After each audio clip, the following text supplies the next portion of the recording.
menjawab ya. Rizna sama Maul. Belum lagi, apa kata anak-anak? Alhamdulillah, luar biasa, Allahu Akbar.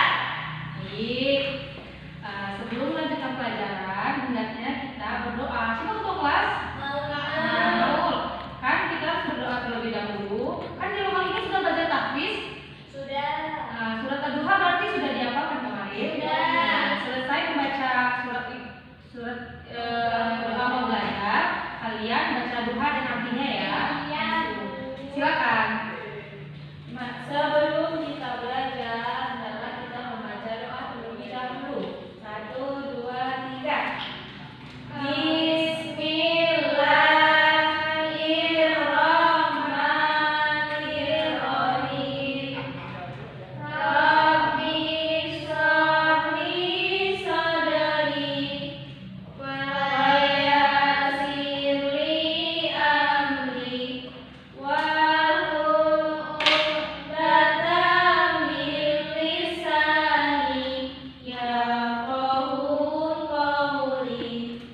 Rabbi zidni ilma warzuqni fahma. Amin. Langsung lanjut ya. Bismillahirrahmanirrahim. Wadduha wallaili idza saja. Ma wadda'aka rabbuka wa ma qala. Walal akhiratu khairul laka minal ula.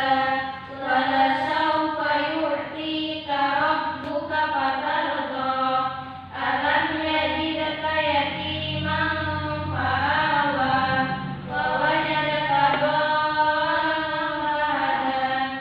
Wa wajadaka 'ailan fa'agna. Fa'ammal yatima fala taqhar.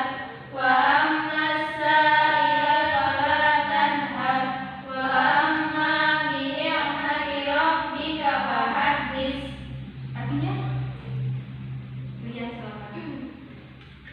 Dengan nama Allah yang Maha Pengasih lagi Maha Penyayang, demi waktu duha ketika matahari naik sepenggalah, dan demi malam apabila telah sunyi, Tuhanmu tidak meninggalkan engkau Muhammad dan tidak pula membencimu. Dan sungguh yang kemudian itu lebih baik bagimu daripada yang permulaan. Dan sungguh kelak Tuhanmu pasti memberikan karunia-Nya kepadamu sehingga engkau menjadi puas. Bukankah Dia mendapatimu sebagai seorang yatim, lalu Dia melindungimu? Dan Dia mendapatimu sebagai seorang yang bingung, lalu Dia memberikan petunjuk. Dan Dia mendapatimu sebagai seorang yang kekurangan, lalu Dia memberikanmu kecukupan. Maka terhadap anak yatim janganlah engkau berlaku sewenang-wenang, dan terhadap orang yang meminta-minta janganlah engkau menghakiminya. Dan terhadap nikmat Tuhanmu hendaklah engkau nyatakan dengan syukur. Jadi fungsinya ketika kita sudah membaca doa dan murajaah surat Ad-Duha itu agar kita bisa mengingat kembali sebelum belajar. Kan kalian sudah kan tahfiz kemarin Ad-Duha. Nah, pada pertemuan kali ini sebelum melanjutkan baik kita absen dulu ya. Lia Om-Kafiani hadirah. Marisa Haryani sakit ya? Sudah dijenguk? Sudah. Maulina Indike Hadirah, Bu. Rizna Hadirah, Bu. Tesya Nugra Dir. Jadi kalau teman ada yang sakit itu lebih baik dijenguk ya. Kali ini materi pembelajaran yang akan Ibu sampaikan. Oh, bisa bantu aku dulu? Lihat Ibu.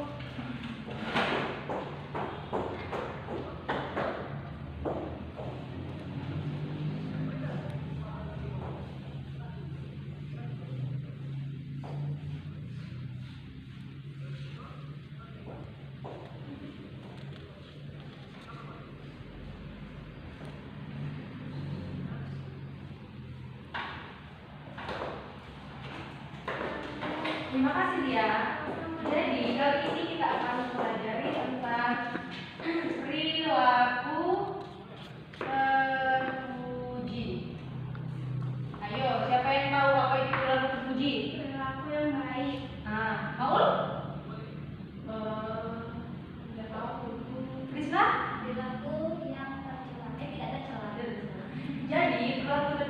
ini adalah segala sesuatu, baik ucapan atau perilaku yang telah digolongkan dalam syariat Islam. Jadi, sebagai umat Islam, hendaknya kita memiliki akhlak yang bagus. Akhlak yang bagus kalau dalam Islam, siapa yang tahu? Akhlak mazmumah atau mahmudah? Akhlak Mahmudah. Berarti akhlak terpuji ini adalah akhlak mahmudah. Nah, sebagai umat Islam, kita itu harus dianjurkan untuk melakukan hal-hal yang baik, seperti halnya perilaku terpuji. Dan hal ini kita akan membahas tentang perilaku terpuji, yaitu sabar. Ayo di sini siapa yang orang yang tidak sabaran?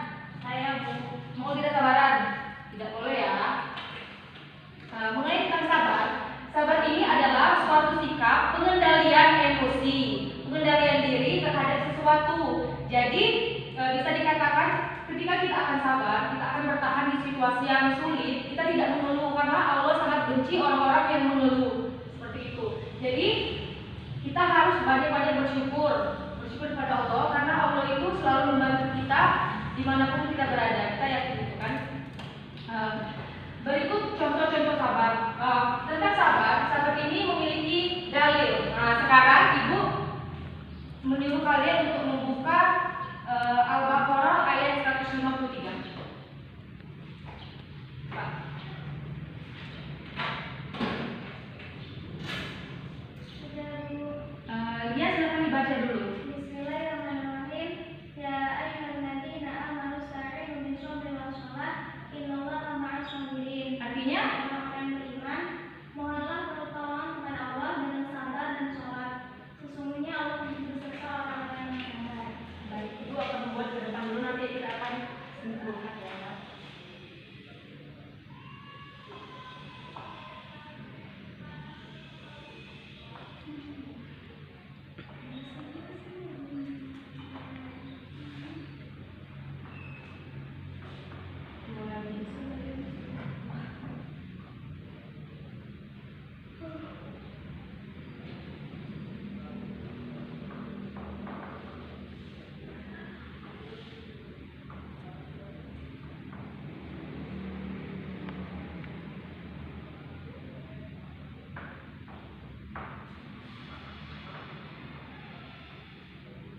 Terbaca nggak?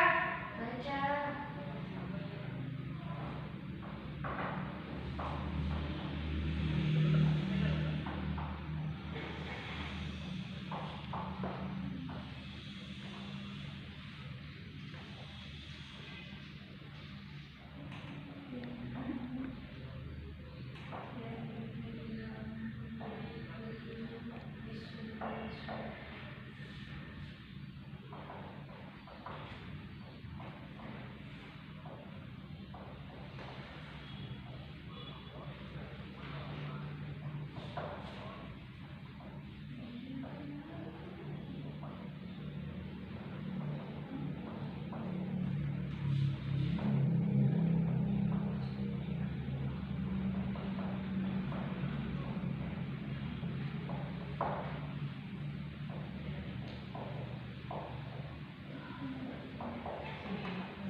Sudah jelas kan?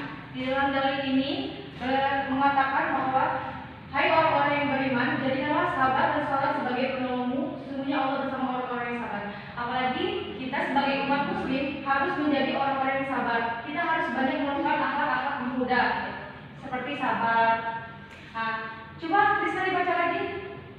Bismillahirrahmanirrahim. Ya ayyuhalladzina amanu Bisa lihat apa enggak apa-apa. Kalau belum jelas di depan. Ayat 153. Ya ayyuhalladzina amanu ista'inu bis-sabri was-shalah innallaha ma'as sabirin. Artinya, wahai orang-orang yang beriman, mohonlah pertolongan kepada Allah dengan sabar dan salat. Sungguh Allah beserta orang-orang yang sabar. jadi Ya ayuhalladzina, ini berarti orang-orang yang beriman jadikanlah sabar dan sholat sebagai penembus. Sesungguhnya Allah bersama orang-orang yang sabar. Jadi kita sebagai umat Islam harus menjadi orang yang sabar. Kali ini kita akan masuk ke macam-macamnya, di atas saja ya. Macam-macam sabar itu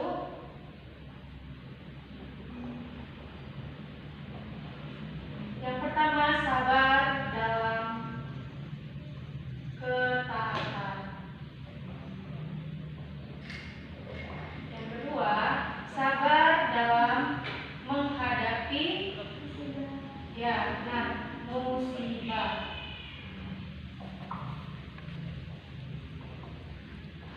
Yang ketiga, sabar dalam maksiat. Yang pertama, sabar dalam ketaatan. Berarti kita sebagai umat muslim itu harus menjalankan segala yang diperintahkan oleh Allah Subhanahu wa taala. Misalnya melaksanakan sholat, misalnya melaksanakan berpuasa. Karena sebentar lagi kan kita mau bulan suci Ramadan kan, kita mau berpuasa. Jadi kita harus sabar ketika kita harus menahan hawa nafsu. Nah itu yang dimaksudkan sabar dan ketaatan. Kita kan sebagai muslim, kita kan sering sekali malas melakukan sholat seperti itu kan. Mau nggak jauh-jauh hal yang seperti itu, kita harus melakukan ibadah sesuai dengan misalnya kan di azan kita harus cepat sholat biar malas itu hilang. Nah siapa yang bisa mencontohkan lagi sabar dalam ketaatan? Tisna. Sabar dalam ketaatan. Ketika kita ini Bu, Apa? Puasa Senin Kamis. Itu kan kita menjalankannya Bu, tidak setiap bulan tidak harus Ramadan. Ya. Nah, kita sabar terhadap kebenaran Tuhan. Oh, sabar dalam ketaatan. Misalnya dalam apa? Bentar Bu. Dalam ibadah seperti apa? Harus melaksanakan sholat lima waktu, Nggak boleh tinggalkan sholat, nanti dosa. Itu harus sabar. Kalau dapat ujian, mau baik itu ujian besar atau ujian kecil dari Allah Subhanahu. Yang kedua adalah sabar dalam menghadapi musibah. Musibah atau cobaan. Kita kan sebagai manusia pasti diberikan oleh Allah cobaan seperti itu kan.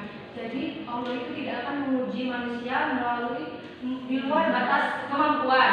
Jadi ketika kita dihadapi oleh masalah atau uji coba atau cobaan, kita harus sabar, jangan mudah mengeluh, jangan mudah menyerah. Pasti Allah kan akan beri jalan keluarnya seperti itu kan. Kalau kita ada masalah, pasti Allah selalu bantu. Yang ketiga, sabar dalam maksiat. Maksudnya sabar dalam maksiat ini tuh banyak sekali contohnya. Yang pertama, kita tidak boleh berzina. Itu kan maksiat kan. Kita harus menahan hawa nafsu. Apalagi kita sebagai kalian sebagai anak-anak kan banyak sekali hal-hal yang tidak boleh dilakukan. Makanya maksiat ini harus dijauhkan. Misalnya dosa kepada orang tua. Nah, di sini siapa yang pernah melawan orang tua? Pasti pernah kan, walaupun berkata sekalipun seperti itu tidak boleh. Itu dimaksudkan adalah sabar dalam maksiat. Menyalahi janji Allah Subhanahu wa taala. Misalnya seperti apa ya? Bisa kasih contoh?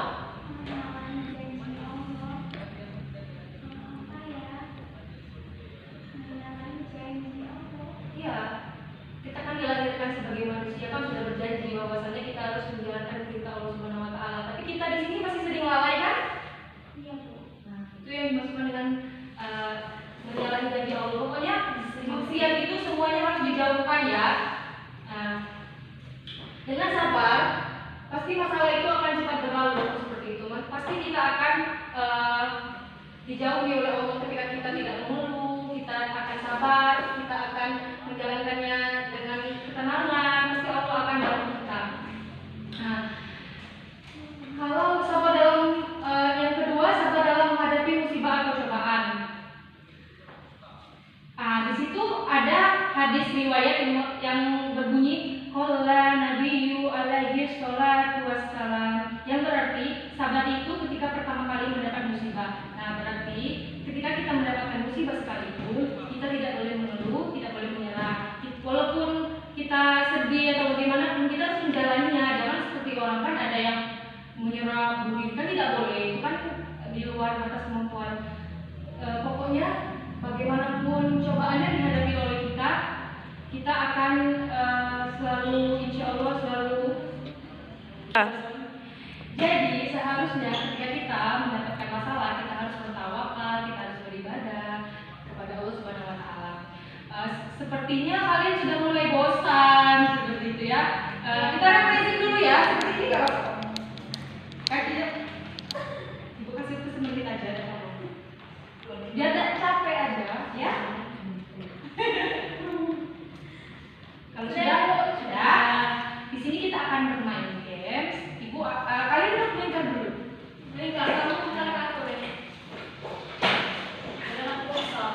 Nah, kalian tulis 3 pertanyaan. Masa nggak ada yang Nah, data. Kalian tulis pertanyaan seputar yang Ibu jelaskan tadi. Lalu kita akan bernyanyi. Kalian akan melemparkan kertas itu nanti akan dibulat-bulatkan. Ketika Ibu berhenti bernyanyi, kalian kan sudah mendapatkan kan di tangan semua bola-bola itu. Lalu kalian akan menjawab pertanyaannya. Yang tidak bisa menjawab pertanyaannya berarti dia tidak melihat Ibu menjelaskan tadi ya. Ibu kasih waktu 3 menit. Sudah Bu. Ya, Bu. Ya. Seputaran sabar. Bu boleh masalah cuma sabar tidak boleh. Kan tadi Ibu sudah jelaskan banyak macam sabar seperti itu. Ya.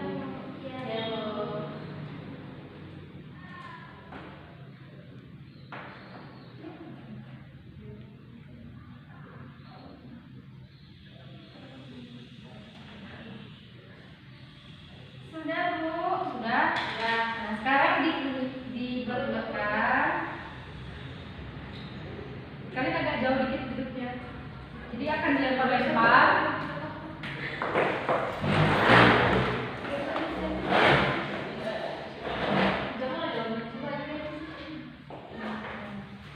Ibu nyanyi, kalian Ibu nyanyi ya. Iya. Lalu ada 5 rupa-rupa warnanya. Putih kelabu, hijau muda dan biru. Meletus warna hijau. Nah, sekarang buka. Nah, balik lagi. Buka.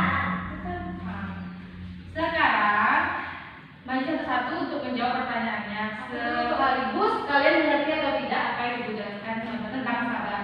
Sekarang Iya maju. Mulai dari Iya dulu.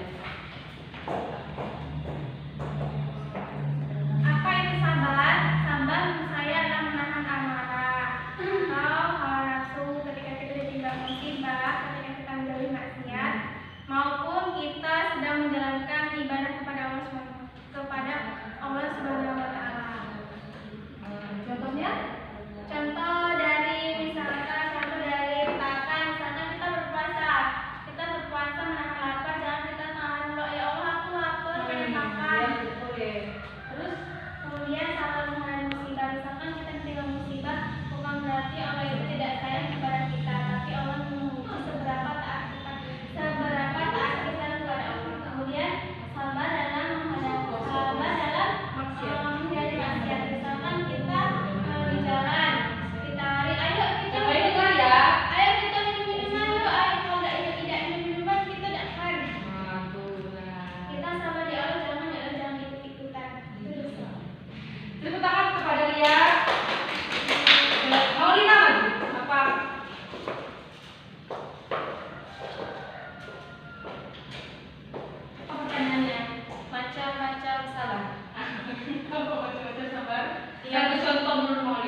contohnya maksud saya. Judi itu kalau misalnya ada teman kita yang ke rumah mau minjem uang, mau berjudi, itu kita nggak boleh tergiur, nanti dosa. Beli itu bukan mampu. Yang kedua pada Krisna Enda, pertanyaannya dan jawab. Pertanyaannya contoh sahabat dalam menghadapi musibah. Contohnya ketika kita tertimpa penyakit, maka kita tidak boleh banyak mengeluh, tapi bersyukur. Kenapa bersyukur? Karena di situ Allah sedang memberikan pahala kepada kita dan menghidupkan dosa-dosa kita. Tapi itu ya. Sekarang selanjutnya kepada Krisna. Jadi kita sudah mempelajari tentang perilaku terpuji yaitu sabar, yang berarti sabar tersendiri adalah suatu sikap menahan emosi, pengendalian diri, serta bertahan dalam situasi walaupun situasi sulit sekalipun.